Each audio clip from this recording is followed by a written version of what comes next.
운전할 때 진짜 스트레스 받는 순간 언제세요? 꽉 막힌 도로? 아니면 갑자기 끼어드는 차?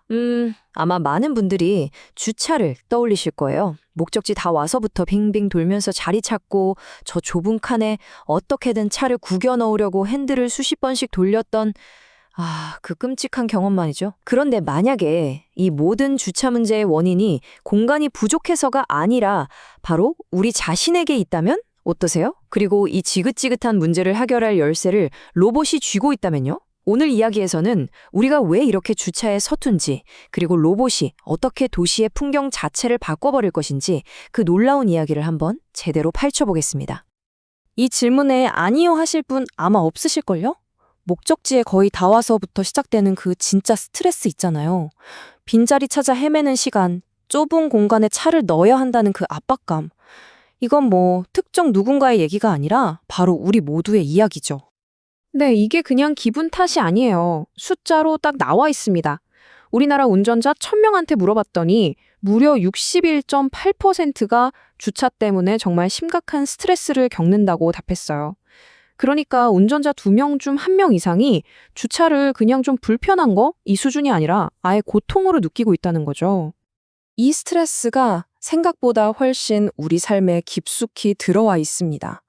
무려 81.5%의 운전자가 어딜 갈 때 그곳 주차가 편할지 어려울지를 먼저 따져보고 차를 가져갈지 말지를 결정한대요. 이게 뭘 의미하냐면요. 주차는 이동의 마지막 단계가 아니라 아예 이동을 시작할지 말지를 결정하는 거대한 심리적 장벽이 되어버렸다는 뜻입니다. 그런데 여기서 정말 좀 도발적인 주장이 하나 나옵니다. 우리가 겪는 이 주차 지옥의 진짜 원인이 좁은 주차장도 아니고 넘쳐나는 차 때문도 아니라는 거예요. 진짜 문제는 바로 운전대를 잡고 있는 인간 그 자체의 한계 때문이라는 거죠. 자, 그럼 지금부터 왜 인간이 이 문제의 근원인지 그 이유를 하나씩 파헤쳐 보려고 합니다. 이게 좀 불편한 진실일 수도 있는데요. 이걸 제대로 알아야 진짜 해결책이 보이기 시작하거든요. 분석 자료는 인간의 한계를 딱 3가지로 요약합니다. 첫째, 인지적 부담. 스트레스를 받으면 뇌가 제대로 작동을 못해서 판단력이 흐려지는 거죠. 둘째, 신체적 불안전성. 솔직히 우리 몸이 2톤짜리 거대한 쇳덩이를 밀리미터 단위로 정교하게 제어하도록 만들어지진 않았잖아요. 그리고 마지막, 치수불인지. 이게 뭐냐면 대부분의 사람들이 자기 차 폭이나 길이가 정확히 몇 센티미터인지 모른다는 거예요. 그냥 감으로 이 정도면 들어가겠지 하면서 운전하는 거죠. 그리고 바로 이 데이터가 그 결과를 아주 적나라하게 보여줍니다. 주차된 차들을 분석해봤더니 주차선 정중앙에 완벽하게 세운 차는 절반도 안 됐어요. 무려 51.5%, 그러니까 절반이 넘는 차들이 한쪽으로 삐딱하게 서 있다는 겁니다. 이게 바로 우리의 불완전한 신체와 감에 의존한 주차의 결과물인 거죠. 바로 이 지점에서 인간과 로봇의 근본적인 차이가 확 드러납니다. 인간은 스트레스 받는 뇌와 불안전한 감으로 주차를 하지만 로봇은 360도 전방위 센서와 데이터, 그리고 단 1의 오차도 없는 논리로 주차를 합니다. 이건 애초에 게임이 안 되는 싸움인 거죠. 심지어 안전 문제도 심각합니다. 저속사고의 역설이라는 개념이 있는데요. 주차장은 차들이 느리게 가니까 안전할 거라고 생각하잖아요. 근데 바로 그 방심 때문에 접촉사고나 보행자 사고가 끊임없이 일어난다는 겁니다. 특히 운전석에서는 잘 보이지도 않는 키 작은 아이들에게 주차장은 정말 위험한 사각지대가 될 수 있죠. 그래서 소스 자료는 아주 급진적인, 어떻게 보면 좀 파격적인 결론을 내립니다. 운전교육을 더 시키거나 주차장을 넓히는 건 그냥 임시 방편일 뿐이라는 거예요.